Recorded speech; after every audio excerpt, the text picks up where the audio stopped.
World GDP ranking 2024 তালিকা মতে ভাৰত প্ৰথমৰ পৰা আহে 5 নম্বৰত।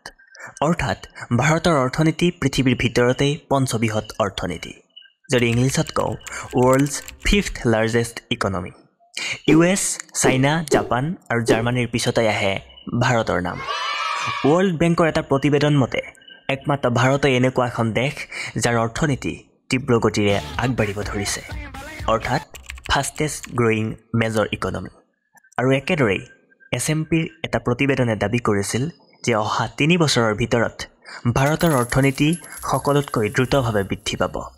US কংগ্ৰেছত দিয়া এটা ভাষণত নৰেন্দ্ৰ মোদীয়ে কয় যে ভাৰত পৃথিৱীৰ তৃতীয় বৃহৎ অৰ্থনীতিৰ গৰাকী হ'বলৈ আৰু বেছি দিন নাই।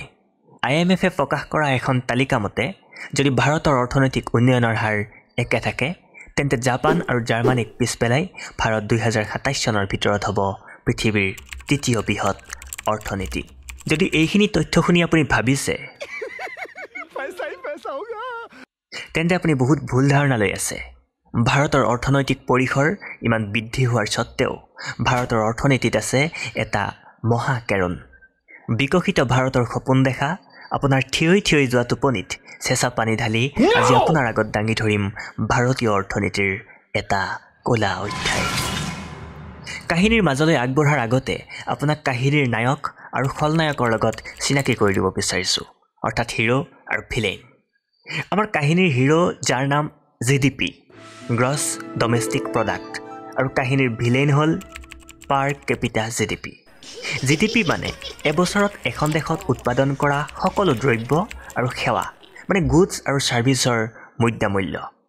আনহাতে পাৰ কেপিটা GDP পাও মুঠ GDPক দেশৰ মুঠ জনসংখ্যাৰে ভাগ কৰি দিলে। আৰু কাহিনীৰ টুইষ্ট আছে ইয়াতেই। GDPৰ হিচাপত ভাৰত আছে পৃথিৱীৰ ভিতৰত 5 নম্বৰ, আৰু পাৰ কেপিটা GDPৰ হিচাপত ভাৰত আছে 195খন দেশৰ ভিতৰত 136 নম্বৰত।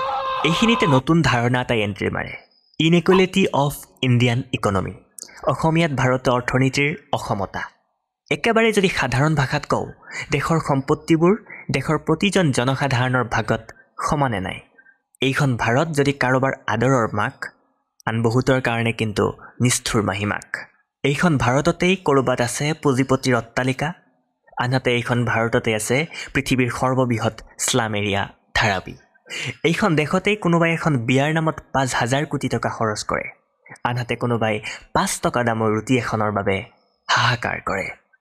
কোনোবাই ৰাজপ্ৰসাদৰ দৰে বিয়াগম অট্টালিকাত বাস কৰে, আন কোনোবাই ফুটপাথত জীৱন পাৰ কৰে।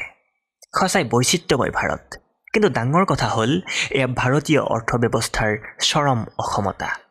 ভাৰতৰ মুঠ সম্পত্তিৰ 77% ভাৰতৰ টপ 10% জনসংখ্যাৰ হাতত আছে। অৰ্থাৎ যদি ভাৰতৰ মুঠ জনসংখ্যা 100 জন হয় আৰু মুঠ সম্পত্তি যদি 100 টকা হয়, তেনেহ'লে 10 জন মানুহৰ হাতত আছে 77 টকা, আৰু বাকী 23 টকা আছে বাকী থকা 90 জন মানুহৰ হাতত।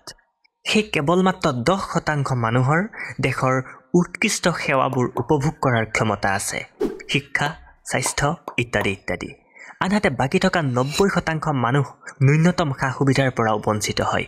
এতিয়া আপুনি ভাবি উলিয়াব পাৰিব যে ভাৰতত ধনী মানুহবোৰ কিয় ধনী হৈ গৈ আছে আৰু দুখীয়া মানুহবোৰ দিনক দিনে কিয় দুখীয়া হৈ গৈ আছে। ৰাহুল গান্ধীয়ে কৈছিল যে ভাৰতত মাত্ৰ 2জন ভাৰতীয় আছে, এজন ধনী আৰু আনজন দুখীয়া। ভাৰতৰ অৰ্থনৈতিক এই বিপৰ্যয়ৰ প্ৰসংগত নীতিন গাডকাৰীয়ে কৈছিল আমি ধনী ৰাষ্ট্ৰৰ দুখীয়া নাগৰিক। মোদীৰ আজছে দিন কেৱল পুঁজিপতিসকলৰ কাৰণে।